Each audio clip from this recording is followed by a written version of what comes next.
Hi up guys, in this video I will show you how to do text to speech on TikTok.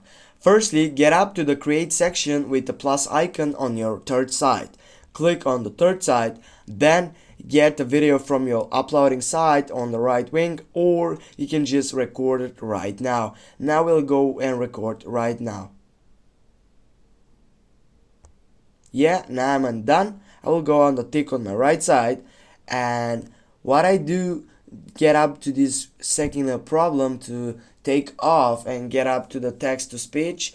It's simply I need to go on the text side to write down the third selection and type for something. For example, hi world. And what I need to do, for example, I will choose this side and I will get up for this.